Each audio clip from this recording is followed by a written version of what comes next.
Okay, so the topic we're going to talk about today is integrating sources. For integrating sources, it's going to be the quotes and everything like that. Well, it's going to be the quotes that you're going to be using in your essays throughout the semester. So today we're going to talk about signal phrases, the differences between direct quotes, summary and paraphrasing as far as quotes go, and then we're going to go over the commentary that you guys are going to be writing that will accompany these quotes, and then we're going to practice taking quotes from the Happiness Project that you guys have been reading in class, and so we're going to partner up for that, and you're each going to find a quote, and then you're going to share it with each other. And then we're going to kind of review what we went over. And then at the end, as usual, I'm going to leave time to answer any questions you guys have on homework or anything like that, or just any questions that you have lingering about what we went over today. So first off, signal phrases. Signal phrases. Actually, let's start with the differences between direct, summary, and paraphrase. So when you're quoting directly, you're going to be using the author's exact words. And you're going to enclose the quote in parentheses, like I have written up here. And then after the quotation mark, there will be a period.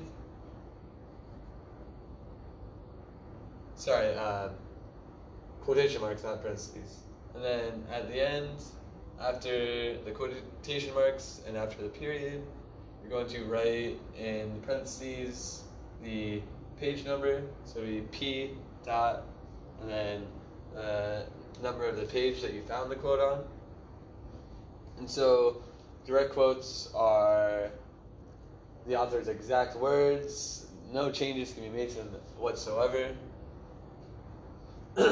Next, we're going to talk about summary. When you summarize a quote, it's taking the quote and maybe breaking it down to the core components of it, or breaking it down into simpler terms.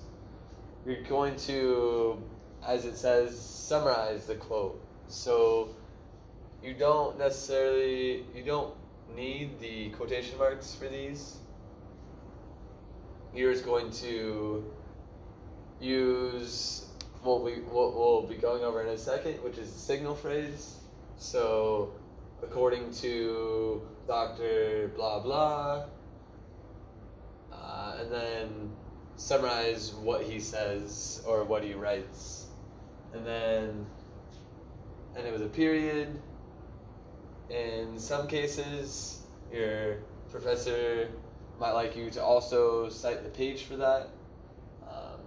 Other times, and in my experience, you don't necessarily need the page number for when you're summarizing or paraphrasing, but I'm going to advise you guys to put it there anyway, so that way you're safe and you don't have to worry about it. And then paraphrasing. Paraphrasing is very, very similar to summary or summarizing. When you paraphrase, it's taking the quote and putting it in your own words. One of the only real differences between that is going to be when you paraphrase something, you usually don't cut down the length of the text as much as when you summarize something. When you summarize something, you're almost trying to get it as short as possible. When you paraphrase it, you want to keep as much of the original length as you can.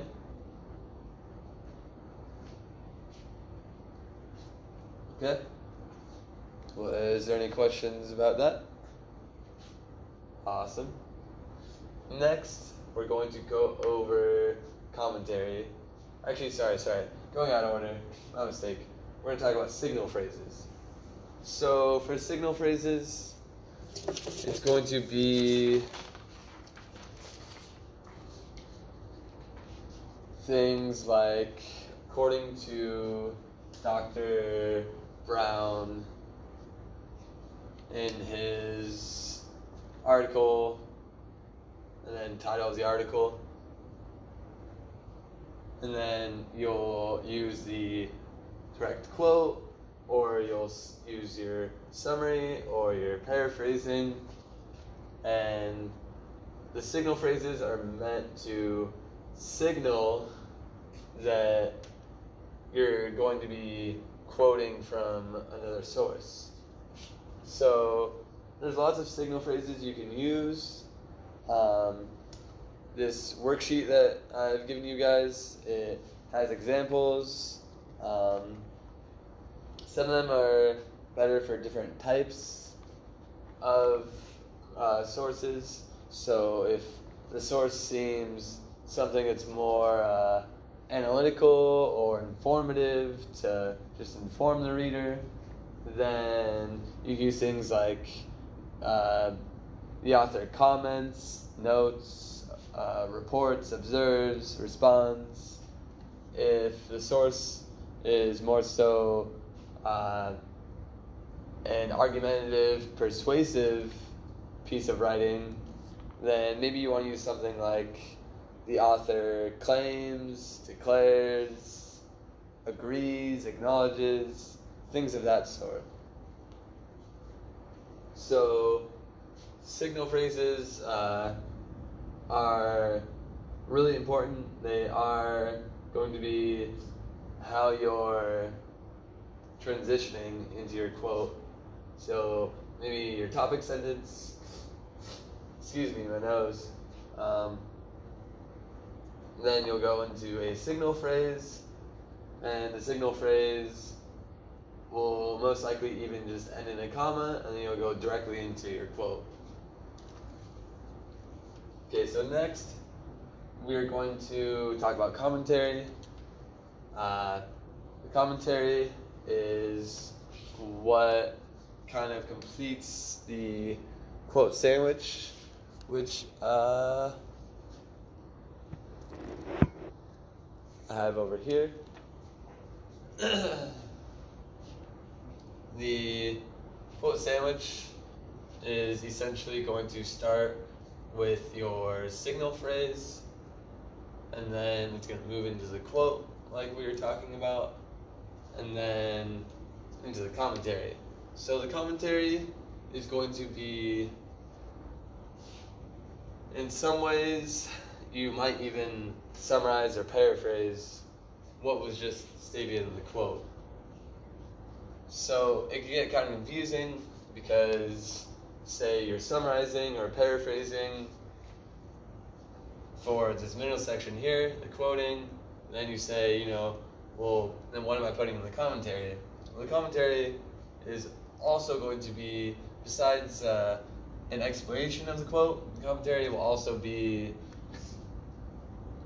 why you're bringing this quote up in the first place. Like, how does this quote relate to the topic of that paragraph, and what point are you trying to make by using that quote? So it's not just explaining the quote, but it's also explaining why this quote is relevant to your argument and making a connection between the quote and what you're arguing. So commentary is really useful. It's about 1 to 2 sentences normally. Preferably you're going to want to use 2 sentences to go a little bit into detail. The first sentence is usually, in a way, summarizing or paraphrasing what the quote is. And then the second sentence is more how it connects or relates, like we've been saying. So now I'm going to break you guys up into pairs, and we're going to go through the happiness project. I'm going to assign you guys page numbers, and then you're going to look for a quote on those pages that has to do with going out of your comfort zone or engaging in the growth mindset habits that we've been talking about in class.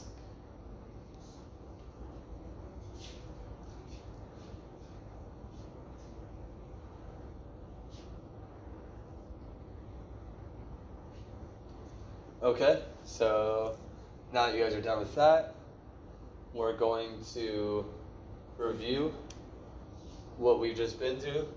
So remember that a direct quote is going to be the author's exact words. You're going to use the quotation marks. You're going to add the period after. Oh, sorry, I was mistaken earlier. The period will be, good thing we reviewed. Period's going to be after the page number.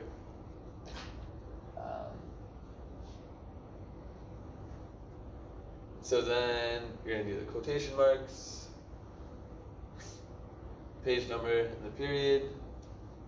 Summary and paraphrasing going to be very similar. You're going to try to take the author's words, put it into your own words. For summarizing, you're going to kind of shorten it as much as you can without losing what the author was trying to say.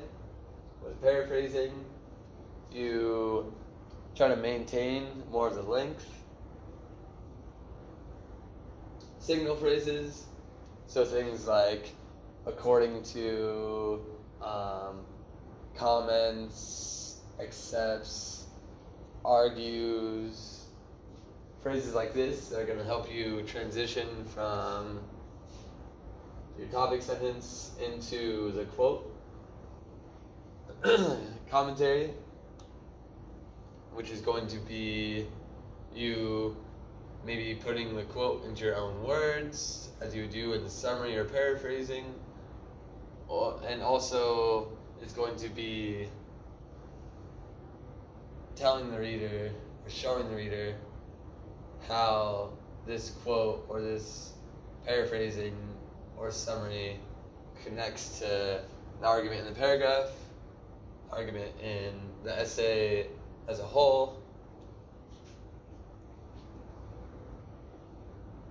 Alright, and now I will take any questions that you guys have concerning your homework or anything we've just been over.